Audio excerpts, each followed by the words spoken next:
Ora,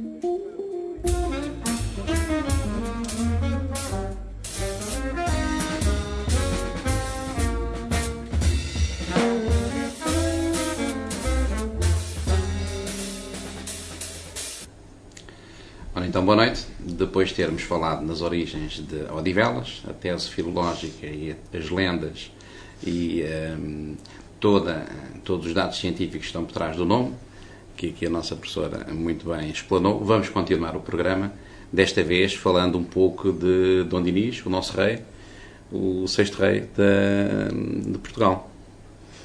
Boa noite. Continuamos então na nossa conversa, porque nós não queremos fazer disto uma aula de história, nem dar lições a ninguém. Nós vamos conversar sobre a história de Odivelas, de maneira que toda a gente nos compreenda numa linguagem simples, porque nós não estamos a falar só para eruditos, estamos a falar para uma população onde há todos os níveis de escolaridade. E queremos que todos nos entendam. Esta forma de nos dirigirmos à população de Odivelas tem o objetivo de manter todos atentos e interessados na história da nossa terra. Como Dom Dinis é o nosso rei, como é de muitas outras terras, achamos que devíamos dar algumas informações sobre a vida do rei Dom Dinis. Eu começarei por dizer que ele nasceu em Lisboa, e que foi o primeiro rei a nascer em Lisboa. Nasceu nos Passos de São Bartolomeu, que hoje já não existem, que ficavam na encosta sul da Colina do Castelo, e nasceu no dia 9 de outubro de 1261. Foi-lhe posto o nome de Dinis porque ele nasceu no dia de São Dinis. E é muito importante a figura de São Dinis para este nosso rei, devido ao facto de seu pai, Dom Afonso III, ter sido criado em França desde os 17 anos. O rei Dom Afonso III foi criado na corte francesa. A mãe enviou-o para lá aos 17 anos e só veio para Portugal quando lhe foi entregue a regência do reino por o Papa ter tirado o trono ao rei Dom Sancho II, que era irmão de Dom Afonso III. E porque é que Dom Afonso III, ainda infante, com 17 anos apenas, foi para a França, foi para a corte de França? Porque ele era primo direito do rei São Luís. A mãe de Dom Afonso III, Dona Urraca, era irmã da rainha mãe de França, que era Branca de Castela. Uma rainha que ficou famosa pelas suas grandes virtudes e também por ser mãe do rei São Luís. Dom Afonso III, educado na corte francesa, foi um príncipe de alguma forma ilustrado. E esta é também uma das razões porque ele se preocupou com a educação do seu filho, o rei Dom Dinis. O rei Dom Dinis não é um rei culto, amante das letras, por um mero acaso.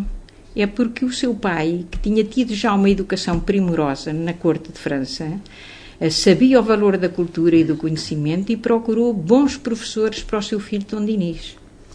E Dinis é importante para a França, porque São Dinis é o advogado, o protetor da nação francesa, é o protetor de França.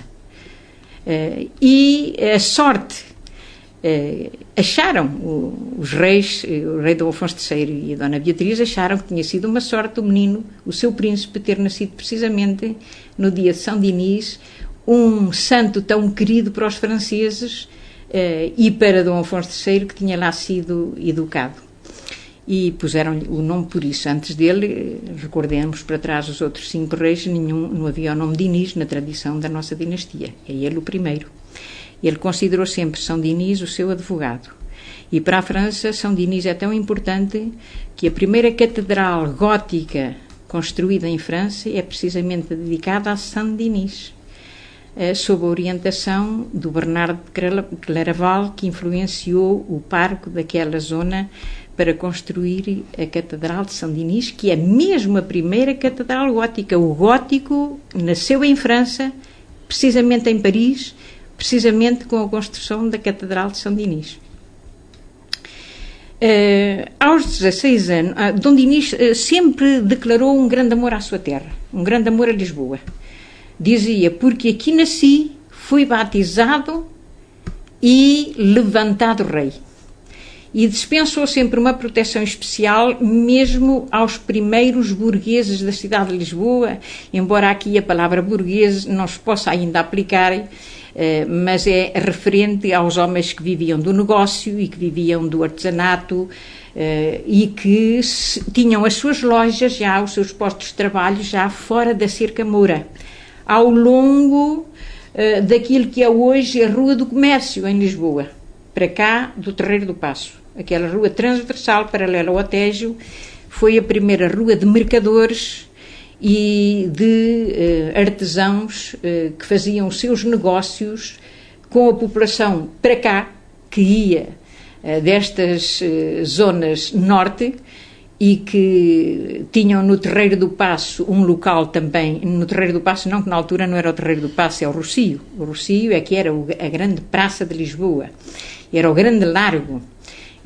onde todos negociavam, compravam, vendiam, faziam o câmbio dos dinheiros. E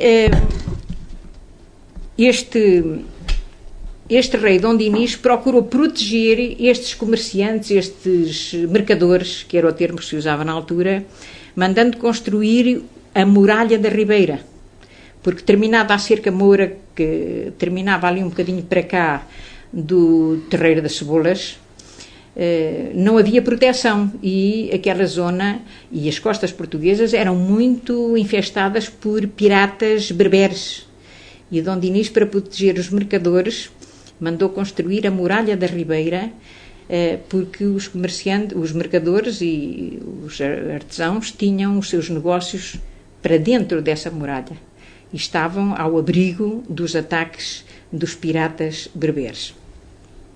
Com 16 anos, o rei é-lhe posto a casa. Dom Afonso III viveu os últimos 14 anos de vida muito doente, muitas vezes retido na cama, e teve necessidade de associar o príncipe aos negócios da governação.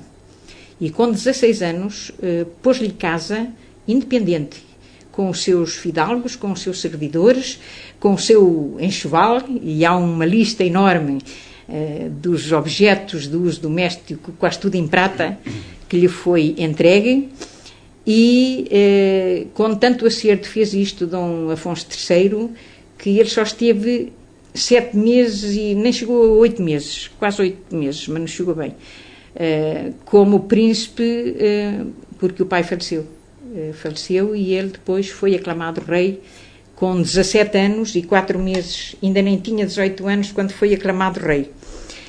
E o dia em que ele foi aclamado rei foi a 16 de fevereiro de 1279. É só fazerem as contas. Para 1261 não chegam sequer a ir 18, ele fazia os anos o dia 9 de outubro, portanto são apenas 17 anos e 4 meses, pouco mais ou menos, pouco passa.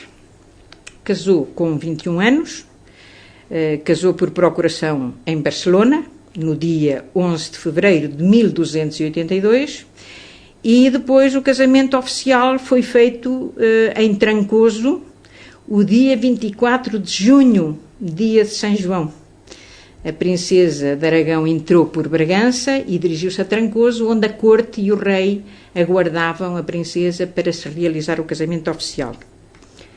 Reinou 46 anos de feliz reinado o nosso país. Faleceu em Santarém, a 7 de janeiro de 1325. São estes os dados cronológicos do nosso rei Dom Dinis, que escolheu a nossa terra para ficar sepultado, o que é uma honra enorme para Odivelas. Cargos que lhe foram, de que foi incumbido.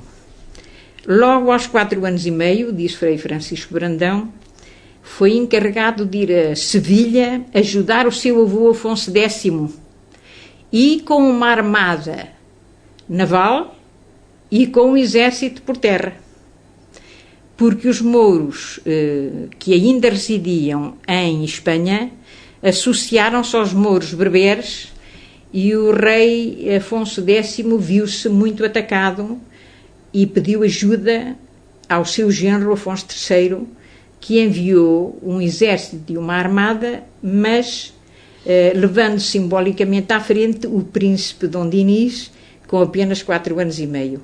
Dizia Dom Afonso III que era para estimular o brio dos portugueses, que em presença do seu futuro rei, do seu príncipe ainda infante, eles fariam todos os esforços para fazerem um trabalho brilhante, um trabalho militar brilhante no auxílio a Afonso X.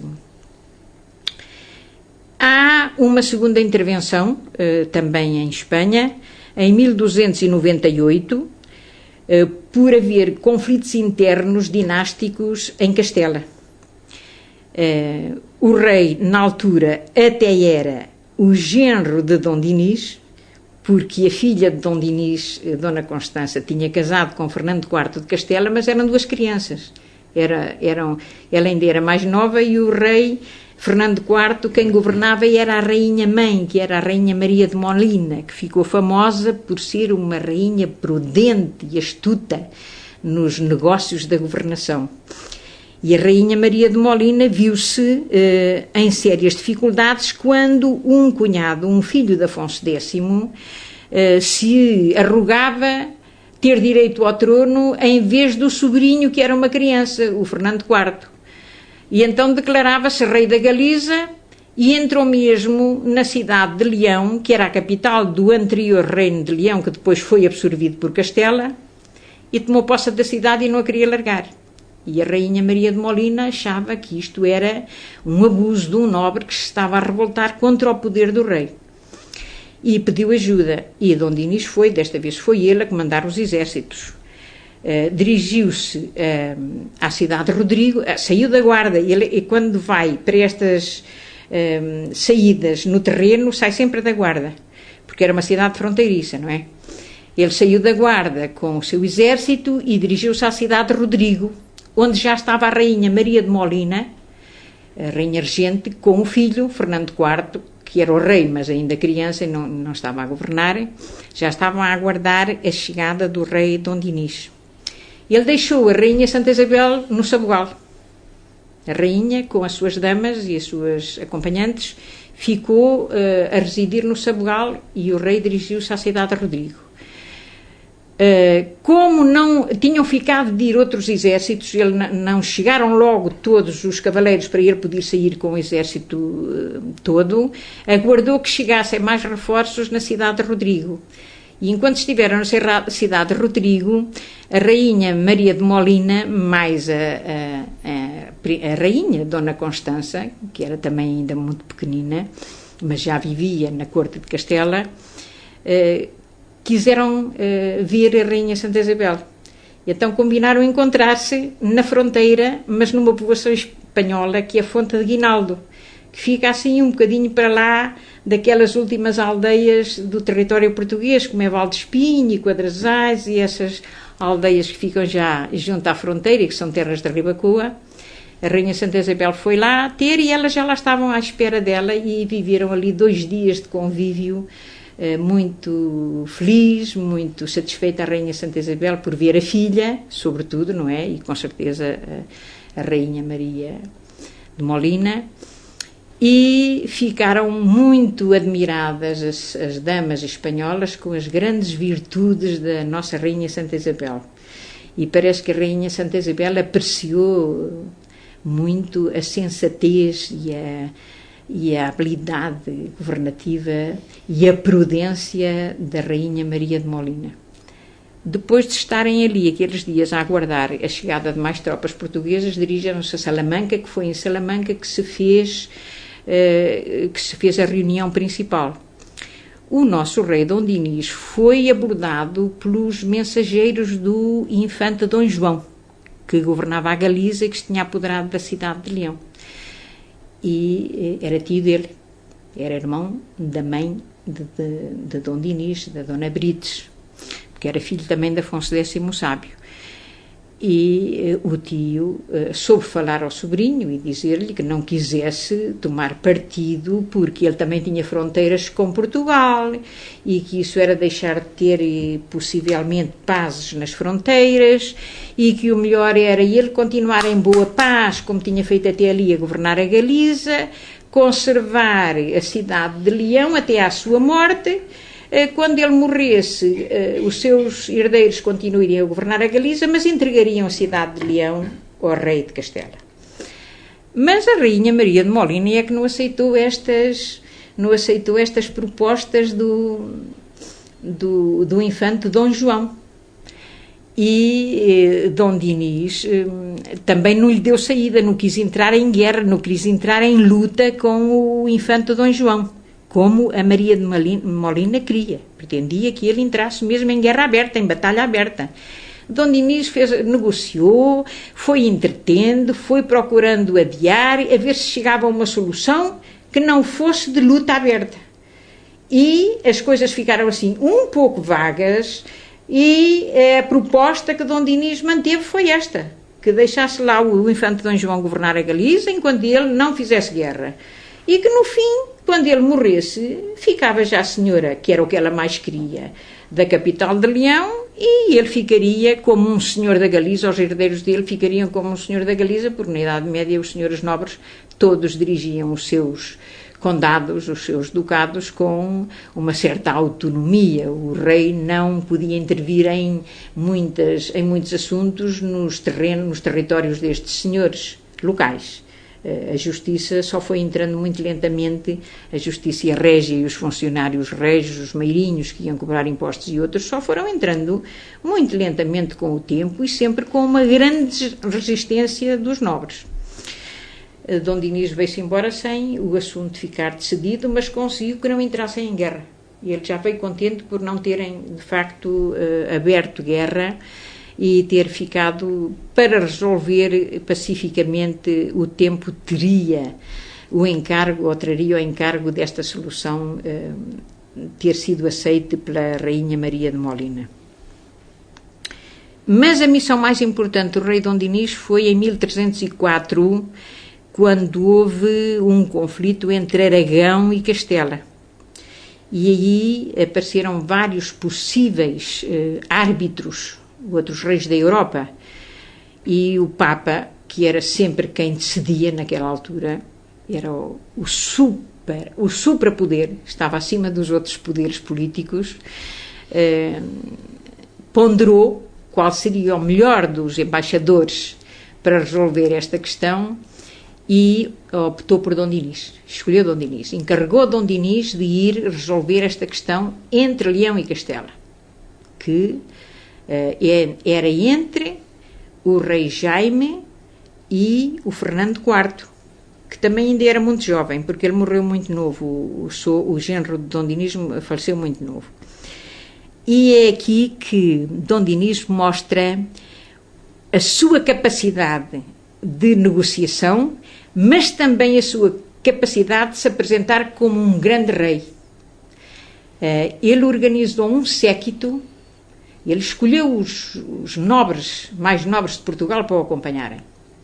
E foi para a cidade da Guarda. E foi lá que acabou de organizar esta embaixada que ia para Barcelona, porque o encontro estava previsto em Aragão, em Barcelona. Saiu da Guarda com um séquito de 1000 cavaleiros. E ia preparado com prendas e ofertas para toda a gente de destaque dos reinos de Aragão e Castela, incluindo para as damas da corte e para as rainhas. E tanto o rei de Aragão como a rainha de Castela fizeram-lhe chegar mensageiros a oferecerem-lhe estadia nas povoações de Castela primeiro e nas de Aragão depois, dizendo que lhe davam acolhimento e alimentação. Mas o rei Dom Dinis recusou. Disse, não, eu vou ser árbitro, não quero que me considerem depois parcial ou para uns ou para outros. Saíram e acamparam sempre fora das povoações. Eu imagino a quantidade de carros que haviam de transportar os mantimentos, as roupas, os objetos que eles iriam utilizar para fazerem a alimentação, para dormirem, porque dormiam em tendas, E as tendas reais não eram umas tendas quaisquer, tinham que ter os adereços dos tapetes e das colchas e de todas as riquezas próprias de um aposento real. Isso devia levar um tempo sem fim. Eles saíram da Guarda em julho, só regressaram a Portugal em setembro. Isto levou muito tempo. E Dom Dinis, de facto, conseguiu arbitrar e conseguiu estabelecer a paz entre os dois reinos, de Aragão e Castela. E ficou famosa nessa altura a generosidade com que ele presenteou os nobres de Aragão e de Castela. Tanto que no dia que já vinha para Portugal, estava a tomar a última refeição ainda em Aragão, e estava na sua presença um nobre aragonês que lhe terá dito: Vossa Majestade é muito generoso. Ofereceu prendas a todos os nobres. Só de mim é que Vossa Majestade não se lembrou. E o rei Dom Dinis nos teve com meias medidas. A mesa em que estava a comer era uma mesa de prata, a mesa em que estava a tomar a refeição, e disse: Pois olha, toma lá esta mesa, fica para ti. Foi a última dádiva que ele fez antes de regressar a Portugal, foi uma mesa de prata em que tomava as refeições ao cavaleiro que se lhe veio queixar que todos tinham sido presenteados, menos ele, que não tinha com certeza estado muito tempo ao pé dele. E ficou famosa a generosidade de Dom Dinis em Aragão. Ficou o ditado, quando havia assim uma pessoa muito generosa e que fazia ofertas de valor, o que diziam logo: olha, parece um rei Dom Dinis. Esta frase ficou por longo tempo a atestar a generosidade e a grandeza, porque o Dom Dinis sabia apresentar-se como um grande rei. E as obras dele eram sempre obras de um grande rei. E esta fama ficou em Aragão. E eu agora terminava aqui, nesta parte das relações exteriores do nosso rei e das missões de responsabilidade, e que tanto prestígio lhe granjearam na Península Ibérica, nos reinos da Península Ibérica. E na Península Ibérica na altura havia vários reinos, além de Portugal tínhamos Leão, que já tinha sido absorvido na altura por Castela, mas tínhamos ainda o reino de Aragão e de Navarra. E de facto o rei Dom Dinis era aquele que na altura reunia um consenso de grande prestígio como grande negociador e acertados pensamentos políticos e diplomáticos. Muito bem, e eu aproveito o ensejo para dizer aqui 2 ou 3 coisas sobre este nosso rei. Eu, se tivesse que dar-lhe um cognome, não lhe chamaria Lavrador, porque é um bocado redutor. Se chamar-lhe Sábio, o Sábio.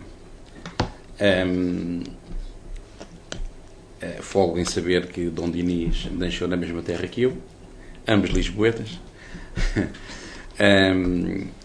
Acerca do Dom Dinis há várias coisas que me ocorrem e que são importantes.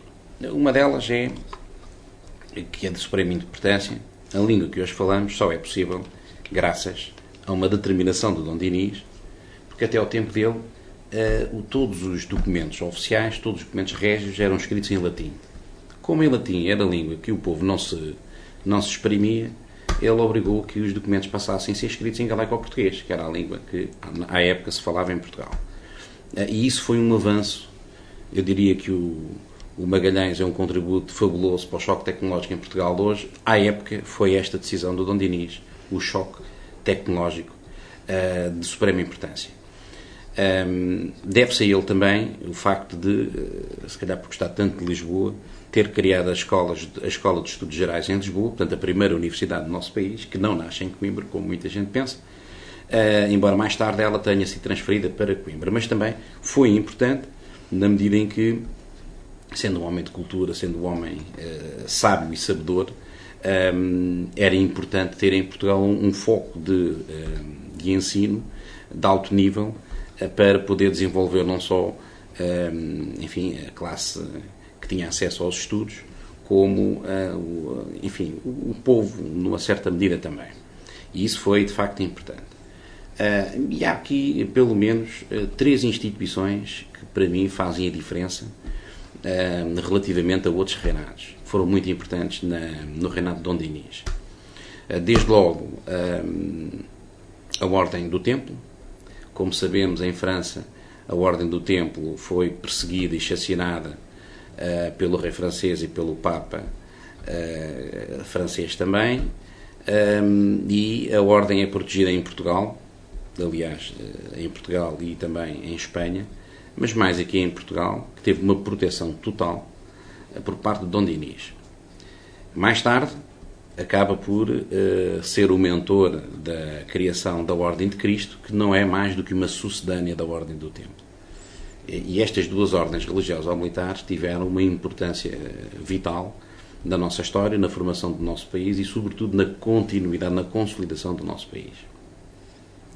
A Ordem de Santiago era uma ordem que, à época, juntava os reinos ibéricos e deve-se a Dom Dinis a desanexação da secção portuguesa da secção de Castela. E isso também é importante na medida em que a Ordem de Santiago era uma das ordens que tinha, que era destinatária de várias doações régias, designadamente na freguesia então chamada Freguesia de Santo Estevão de Odivelas, hoje apenas Odivelas, mas São Estevão de Odivelas, no Alentejo, tinha lá uma igreja também doada à Ordem de Santiago. E essa ordem, a par das outras ordens que tinham o encargo de militarmente fazer a defesa das propriedades, das terras e também de administrar o cultivo das mesmas, era de vital importância.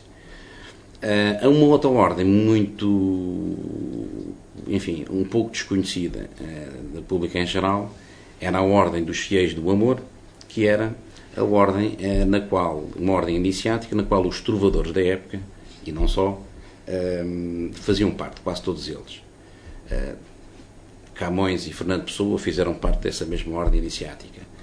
E eu acho curioso até, fazendo aqui um salto aqui ao século XXI, que quando foi feito o logotipo, não o brasão, mas o logotipo do município, que tem um coração com um curso de água, eu olhei para aquilo e pensei assim, tenho a certeza que quem fez este logotipo não sabe como acertou na mousse, porque o coração era um dos símbolos da Ordem dos Fiéis do Amor,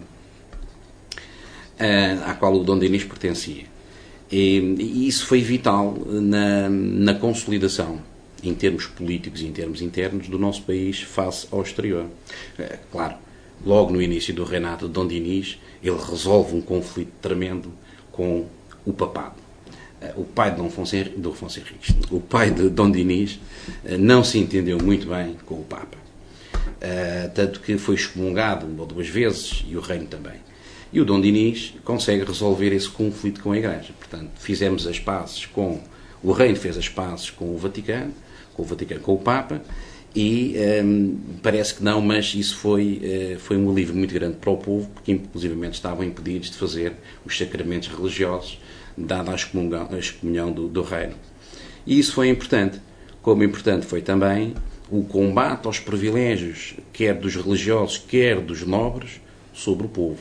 E aí o Dom Dinis, parecendo quase como que um homem do século XXI, esteve sempre ao lado do povo nestas matérias. Porque reforçou as garantias aos municípios, que eram os procuradores dos municípios que participavam junto do rei, reforçou as garantias de defesa, inclusivamente castigando, seja clérigos, seja nobres, seja quem fosse o prevaricador das ações que lhe chegavam, dos problemas, das queixas que lhe chegavam. À altura não eram queixas que se chamavam, tinham um outro nome que agora não me recordo, mas que lhe chegavam ao rei. Em termos internos também havia a necessidade de fazer, de recuperar uma série de terrenos.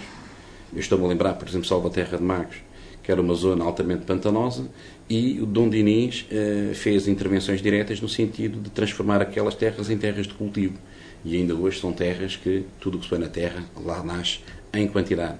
Não só ali em Salvaterra de Magos, lá embaixo no Algarve também, algumas zonas pantanosas mandou que fossem recuperadas para cultivo, e portanto havia uma grande preocupação daí também terem chamado o lavrador não só por causa do Pinhal de Leiria, cuja função principal, quer dizer, nem sequer foi ele que mandou plantar o Pinhal já existia, vem do tempo do pai. Ele apenas mandou reforçar o Pinhal por causa do efeito da erosão da costa que ali havia. E deu muito jeito, uns anos mais tarde, para construir as caravelas que haviam de dar mais mundo ao mundo, capitaneadas pelos comandantes e pelos navegadores iniciados do infante Dom Henrique e mais tarde Dom João II. A obra que ele faz internamente é uma obra monumental. É uma obra monumental no sentido de ele teve a sorte de não ter que se envolver em guerras, o país estava, as fronteiras estavam definidas, até tinha tempo para fazer aqueles exercícios de diplomacia que muito bem a professora aqui explanou. Era hábil, a educação dele também contribuiu para essa faceta dele, para esse desenvolvimento dessa faceta, e depois era abençoado com a esposa que tinha. A Rainha Santa Isabel, a todos os títulos também, enfim, uma rainha de relevo, uma rainha da maior importância, e eu recordo que é com Dom Dinis e com a Rainha Santa Isabel que nasce o culto do Espírito Santo, que haveria de ter uma grande importância também, ainda hoje tem, mas haveria de ter uma grande importância na diáspora portuguesa, com as navegações. O culto do Espírito Santo tem, neste momento, focos muito fortes em Tomar, nos Açores e um pouco na Madeira, mas eu diria que o centro do Espírito Santo, se quisermos, é os Açores.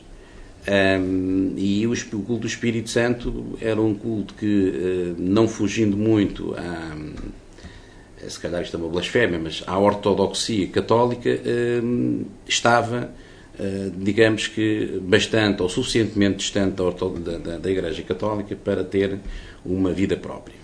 E isso era tolerado ainda hoje, isso é tolerado de alguma forma pela Igreja Católica.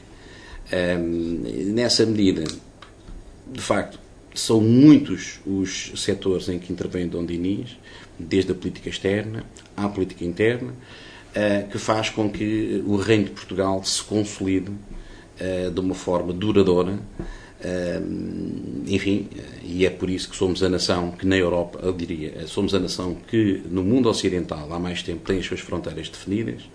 Uma vez disse isto numa universidade no Brasil, ficaram muito admirados, perguntaram-me logo a seguir, então, mas e a França? Bem, a França, no século XVIII, ainda só 20% falavam francês, o resto falava a língua Doyle. Os ingleses, a mesma coisa, uma miscelânea. Os espanhóis, outra coisa. Os alemães, a mesma coisa. Portanto, só nós é que desde o século XIII temos as fronteiras que temos hoje. E eles espantavam-se muito com isso, porque sendo Portugal um país pequenino, com pouca gente, como é que conseguiu uma proeza dessas? Mas o que é facto é que isso aconteceu. E do Dom Dinis para cá, é sempre a acrescentar mais uma, é como se fosse construir um templo, é sempre o acrescento de mais uma pedra à construção. Eu diria que, no entanto, na vida de Dom Dinis nem tudo foram rosas. O grande drama familiar do Dom Dinis foi as incompatibilidades que teve com o seu filho herdeiro, tendo a Rainha Santa Isabel como intermediária nessa contenda familiar. Aliás, contenda essa que está registada no brasão da freguesia de Santa Maria dos Olivais, que já foi o município, ao qual Odivelas esteve ligado também, onde no escudo da freguesia, lá está o Dom Dinis, a Rainha Santa Isabel, a dirimir ali o conflito entre pai e filho, enfim, e levando a melhor, uma vez que não foi preciso chegar a vias de facto. A nossa sorte é o Dom Dinis aqui ter uma propriedade, ter um carinho especial pela nossa terra, e por isso temos aqui dois monumentos que atestam bem essa sua preferência, o mosteiro e ali o portal gótico que temos ali em frente aos espaços do município. E portanto, eu diria que se Dom Dinis não tivesse existido, ficaríamos atrasados em uns 200 anos relativamente àquilo que foi a nossa evolução posterior a isso. A grande sorte é que o facto de ele ter incentivado a cultura, o facto de ele ter incentivado as letras, o facto de ter incentivado a produção poética, sendo ele próprio um prosador, um trovador muito importante. Ainda há pouco tempo numa livraria encontrei as cantigas de amigo que ele fez, e achei bastante interessante, embora não perceba muito de poesia, mas achei bastante interessante. E ele era à época considerado um vulto, era o primus inter pares, quer dizer, não, da mesma forma que o Papa lhe reconhecia qualidades para incumbir tarefas diplomáticas, ao nível das cantigas de amigo e cantigas de amor, também era considerado um suprassumo nessa matéria. Amigo do povo, teve a intervenção que teve na administração do território, que é uma coisa que começa com Dom Afonso Henriques também, quando ele acabou por ficar numa cadeira de madeira sem se poder mexer, depois do desastre de Badajoz, em que teve mais tempo, não tinha tempo para poder lutar contra ninguém, teve mais tempo para fazer a administração do território, ele e a filha. Portanto, começa com Dom Afonso Henriques. O Dom Dinis é dos reis que mais se empenhou nessa matéria, e o resultado que temos hoje é este: é estarmos a falar uma mesma língua, é estarmos a falar uma língua que é a quinta língua à escala mundial, com o grande e generoso contributo dos brasileiros, que só eles são muitos milhões a contribuir para a causa. Mas a grande verdade é que, se não fosse este choque tecnológico dessa época, nós hoje não estaríamos como estamos hoje, pelo menos a exprimirmos nesta língua que estamos a exprimirmos. E, portanto, Odivelas tem muito, enfim, foi honrada com esta figura. Digo muitas vezes que este rei faz parte do lote de 6 ou 7 reis que nós tivemos, que foram reis de exceção e que permitiram a Portugal ser o país que é hoje. Isto, se nos abstrairmos da classe política, também é importante, também temos políticos importantes que fazem de Portugal aquilo que é hoje, e, portanto, bons ou maus, todos contribuem para isso. Também tivemos reis muito fracos, reis muito, enfim, que deixaram muito a desejar, mas isso faz parte da dinâmica histórica, da dialética histórica que vivemos até hoje. Mas o contributo de Dom Dinis é um pouco este, quer dizer, e não é assim tão pouco como isso. Não é assim tão pouco como isso. Eu acho interessante o Oliveira Dias referir-se à importância que ele tinha como poeta e à consideração em que o tinham os outros poetas, de tal modo que um famoso poeta galego, que era Ioane, ter dito, quando faleceu o rei Dom Dinis: todos aqueles que sabem bem trobar devem pôr luto, porque faleceu um grande poeta. Exatamente. Referindo-se ao rei Dom Dinis. Exatamente. E ele deixou-nos, pelo menos, já havia referido 137 poesias, mas eu tenho um livro que tem as poesias dele e eu já contei, fui contá-las, eram 138. Portanto, quem disse 137, se calhar esqueceu, só enganou-se a contar alguma delas. E queria acrescentar aqui só uma outra coisa, é que é menos conhecido isso no seu contributo, como muito bem disse Oliveira Dias, para estruturar e fazer desenvolver a língua portuguesa, ter ordenado que em todos os documentos escritos se usasse o português em vez do latim. É importante isto, porque nós, quando falamos, não temos o cuidado que temos quando escrevemos. Enquanto não passa à escrita, não há o aperfeiçoamento que há na oralidade.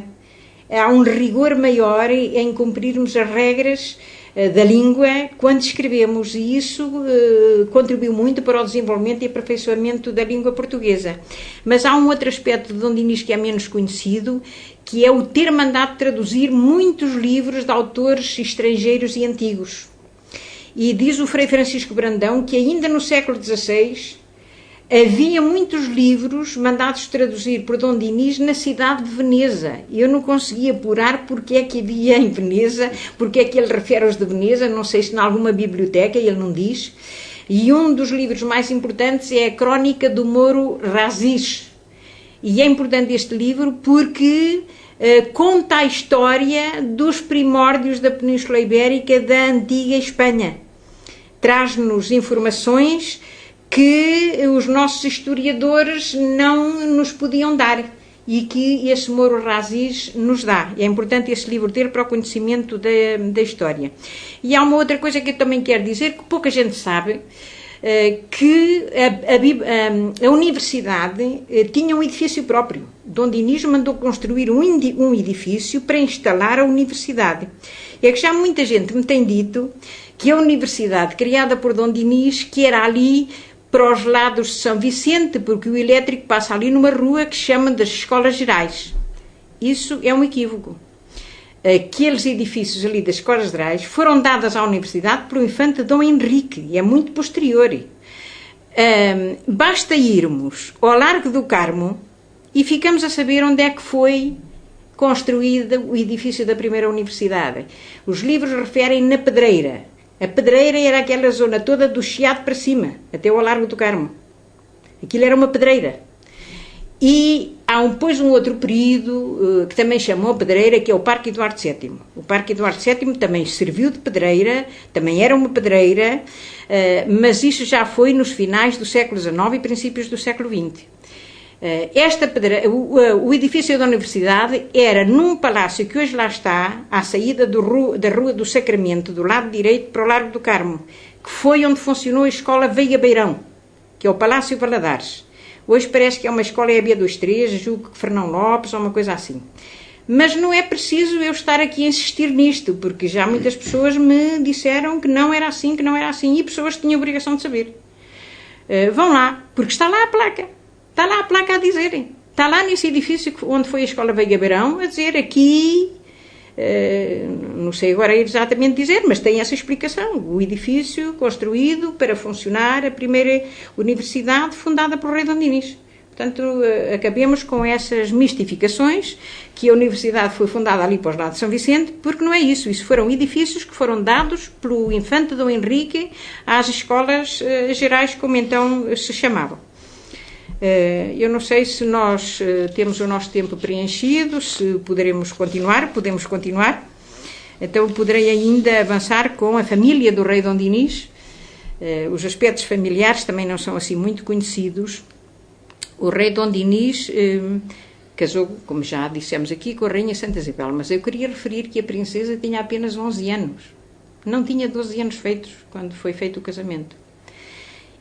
Habitual na época. Era habitual na época. Mas há uma coisa que é interessante, e é agora saber com que idade é que ela teve o primeiro filho. A Rainha Santa Isabel teve o primeiro filho aos 19 anos de idade. E, passado 9 meses, aos 20 anos, teve logo o segundo filho. O primeiro filho foi uma rapariga. Foi a infanta Dona Constança, que veio a ser rainha de Castela, de que já falei, casada aqui com o rei Fernando IV. E o infante Dom Afonso nasceu no ano a seguir logo. Nem sequer chegou a completar o ano. Foram 9 meses e poucos dias. Portanto, não houve aqui intervalo nenhum. Foi o intervalo possível pela natureza. E terminou aqui. Terminaram aqui os filhos da Rainha Santa Isabel. O rei, com certeza, que queria ter mais filhos. A Rainha Santa Isabel era fértil. Uma rainha que, no intervalo de 9 meses, tem 2 filhos, era uma mulher pronta a ter mais, com certeza. Eu acho que isto é uma hipótese que eu ponho. E a hipótese que eu ponho fundamenta-se na análise da vida. O rei queria ter mais filhos e teve-os. Parece que já tinha, alguns historiadores dizem que 3 pelo menos já os tinha quando casou. E depois continuou a ter filhos. A rainha nunca criou dificuldades. Até iam para a corte e eram educados na corte. E ela até foi tutora de alguns. O que é que isto quererá dizer? Eu acho que isto quer dizer alguma coisa. Eu, quando me dizem assim, já uma vez um sacerdote me diz assim, já viu a paciência que aquela mulher teve de ter para aturar aquele homem? E eu penso assim, e eu não sei quem é que teve mais paciência, se foi aquele homem, se foi aquela mulher. Porque para mim fica clara uma coisa. Clara não fica, porque isto nos pode provar e destas coisas não há documentos, mas nós podemos fazer especulação também, de acordo com aquilo que é a vida. Se o rei queria mais filhos, se a rainha podia ter mais filhos, por que é que não houve mais filhos? Eu acho que havia um pacto secreto entre eles. A rainha tinha um ideal de perfeição. E o ideal de perfeição da rainha era tratar dos doentes, ajudar os pobres, levar uma vida de austeridade e de sacrifício e levar uma vida de castidade. Ela queria ser freira. O ideal dela era ser freira. E eu acho que o rei Dom Dinis não quis contrariar o ideal que ela tinha de levar uma vida de castidade. Eu acho que o rei não a quis contrariar. E ela aceitou, com certeza, que o rei tivesse outras relações. Tivesse relações de ternura e de amizade com outras senhoras e aceitava os filhos dela. E porquê é que eu acho isto? Porque os reis de Aragão foram os únicos que intervieram no apoio aos cátaros. Os cátaros foi uma seita cristã. Seita, isto de qual é que está certo, é uma questão que... Era um ramo, como os católicos eram. Exato, era um ramo. E o ideal deles de perfeição é o ideal da Rainha Santa Isabel. O único rei que se meteu em guerras para defender os cátaros foi um rei de Aragão, o avô do rei Jaime, que era Pedro I de Aragão. Não houve mais nenhum rei, meteram-se alguns nobres a defenderem os cátaros, porque a população dos seus condados, das suas terras, era uma população cátara. E eles, como senhores daquelas terras, sentiam-se na obrigação de defenderem a gente que habitava as suas terras. E muitos condes e muitos nobres tiveram de entrar nesta guerra por essa razão. Mas isto chegou a ser uma cruzada. Matar os cátaros era uma missão de alguns cristãos que achavam, e o Papa Inocêncio III chegou-lhe mesmo a dar o caráter de cruzada. Se nós lermos as histórias que contam esta saga do povo cátaro, só porque num aspecto ou noutro divergiam da doutrina católica oficial, mas que eram pessoas de elevadíssima moralidade, até em excesso, eles até eram excessivamente virtuosos, os cátaros. Mas foi dada a voz de cruzada, porque houve um Simão de Montfort que seria aquilo. Eu não tenho dúvidas em fazer esta comparação. Para mim poderão achar que isto é um disparate, mas para mim aquilo era o Talibã daquele tempo. Era um homem fundamentalista. Era preciso matar os cátaros todos. E aquilo que ele fez foram perfeitas heresias nas cidades de Aragão, em algumas cidades de Aragão e, sobretudo, no sul de França. A cidade de Albi foi uma daquelas que sofreu a heresia do Simão de Montfort para destruir completamente os cátaros. E é um ramo que praticamente desapareceu. Professora, se me permite só uma interseção àquilo que está a dizer, para dizer o seguinte: quando católico em grego significa universal, e quando a Igreja se organizou para, dar ao povo civilizado, ao povo ocidental, uma religião universal, chamou-lhe então a religião católica, apostólica romana, pois isso era uma pena. Mas a religião católica não admitia mais ramo nenhum, porque repare, os judeus podiam ser convertidos, eram tolerados, os muçulmanos podiam ser convertidos, eram tolerados, mas os cátaros, os coptas e mais os cristãos de Santo André e mais uns quantos, esses não eram passíveis de conversão porque já eram cristãos, mas como ficavam fora do paradigma do católico, tinham que ser eliminados. Reparemos que quando Dom Afonso Henriques chega a Lisboa, ele assassinou o bispo cristão que cá havia. Porquê? Porque era cátaro. E era fundamental para os soberanos, em particular para os soberanos portugueses, que dependiam da chancela papal para serem reis, era imperioso para eles darem mostras de que não defendiam ou que não davam proteção nenhuma a nenhum dos ramos que ficavam fora do universo católico. Daí que a cruzada que foi feita contra, aliás, foi em França, no Languedoc, foram 200 mil cátaros que de uma só vez foram eliminados. Porquê? Porque isso era um serviço que se fazia também à Igreja Católica. Portanto, eles eram cristãos, mas eram os cristãos renegados que nem sequer passível era de recuperação. E daí que tivesse havido essa... E durante algum tempo... Mas eu acho que a Rainha Santa Isabel... Não digo que fosse cátara, agora que ela foi criada com os ideais sim, isso não há dos dúvida. cátaros. Aliás, foi. é ela e Dom Dinis que criam o culto do Espírito Santo. E o culto do Espírito Santo vai um pouco além dos valores tradicionais da Igreja Católica. Elas, se calhar, nem nunca lhe falaram nos cátaros, mas os valores eram idênticos. O avô Jaime foi prisioneiro do Simão de Montfort. Ficou prisioneiro. E foi preciso o Papa Inocêncio III ordenar-lhe que soltasse o príncipe Jaime, e não o soltaram assim de qualquer maneira, entregaram-no aos templários. Ele viveu no castelo de Monzon até uma certa idade, entregue aos templários. Portanto, vítima do Simão de Montfort, que era o tal fundamentalista cristão que achava que tinha que arrasar tudo. Eu aconselho algumas leituras que são interessantes e são livros que se leem com muita facilidade porque são romances históricos. Mas são romances históricos feitos por historiadores e que têm mais história. Eles só preenchem com a fantasia aqueles espaços que não conseguem preencher e que não explicam.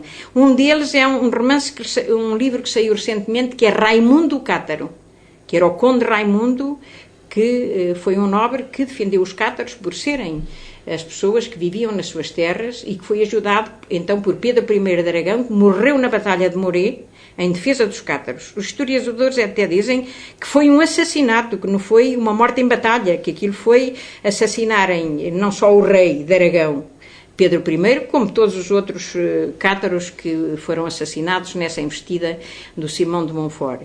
Há um outro livro muito interessante. Nem sequer era crime matar um cátaro ou um Não, até era uma virtude. Era uma virtude, até era uma virtude. Era para bem da Santa Igreja, que com o Inocêncio III é que teve a supremacia total sobre todo o mundo crente. Crente dentro do cristianismo. Se para um cátaro ele se pode confessar diretamente ao Senhor, para um católico já não, tem que ir à igreja e confessar-se a um pároco, não é? Isto é uma diferença abismal, porque através da confissão, a confissão é um sistema excepcional para ficar com a informação acerca de uma aldeia. Se todas as pessoas que são cristãs católicas se forem confessar ao Senhor Prior, o Prior é o homem mais sabedor da aldeia porque sabe a vida de toda a gente.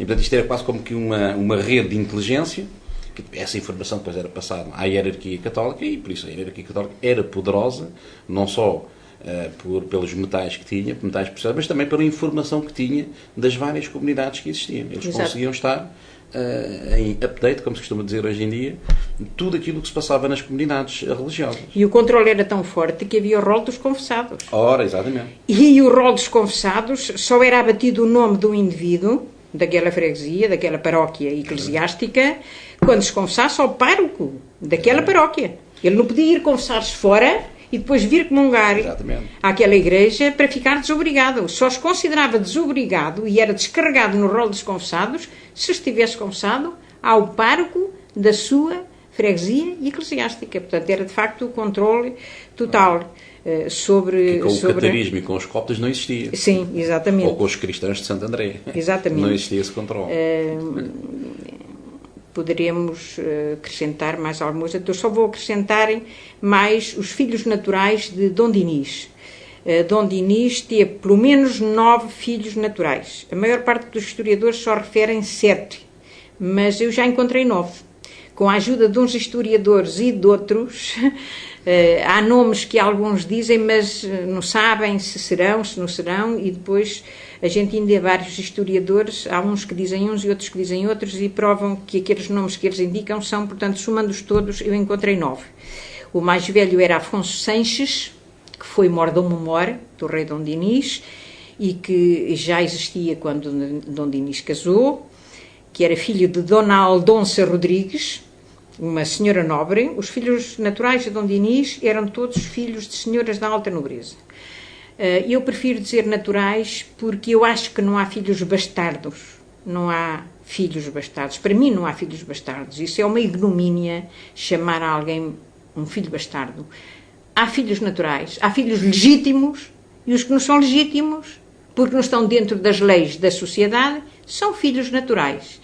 Agora, bastardos, vamos acabar com esse vocábulo, porque é um ferrete de ignomínia para qualquer pessoa.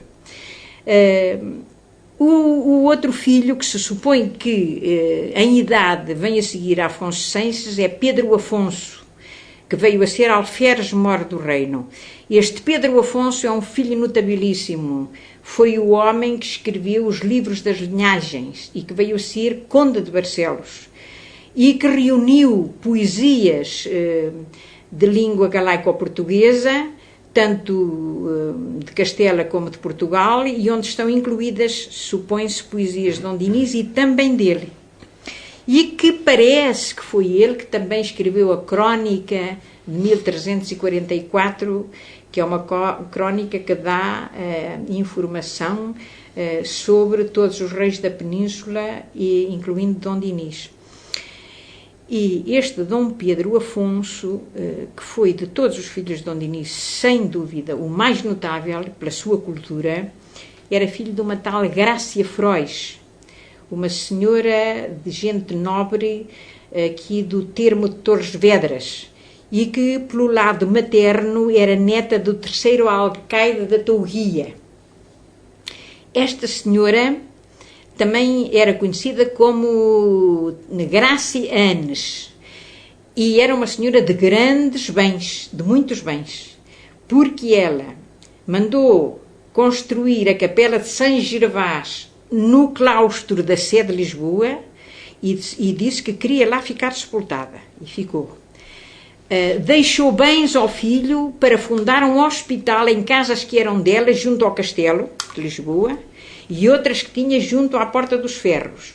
E tinha uma herdade na Azóia, que era atravessada pela Ribeira de Sacavém, que é hoje conhecido como Rio Trancão. Os documentos dizem que ela era senhora da Azóia e da Ribeira de Sacavém, que se chamava a Ribeira de Dona Grácia, por serem dela as terras atravessadas por essa ribeira. Portanto, era uma senhora de muitos bens.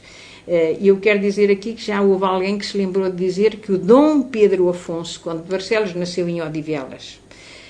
Há por aí, às vezes, assim, umas histórias escritas que lançam a confusão. Seria uma sorte para nós que ele tivesse nascido cá, mas infelizmente não nasceu. Tenho muita pena. E vamos ficar por aqui hoje. Vamos continuar a partir daqui no próximo dia e iremos falar sobretudo de Dom Dinis e Odivelas e Dom Dinis e esta zona aqui. Eu só queria acrescentar aqui um toque pitoresco. A Bíblia relata um combate entre Davi e um urso, sendo que o urso eram as forças do mal, enfim, as forças negativas, e ele combate-o e consegue vencê-lo. Eu diria que o Dom Dinis, com tudo aquilo que fez ao longo da vida, com todos os combates, sejam diplomáticos, sejam internos, que abraçou, terá eliminado vários ursos, porque foi um vencedor, isso claramente. Várias forças do mal foram eliminadas por ele. Pronto, e então, no próximo programa, continuaremos com este tema tão interessante. Certamente. Boa noite. Boa noite.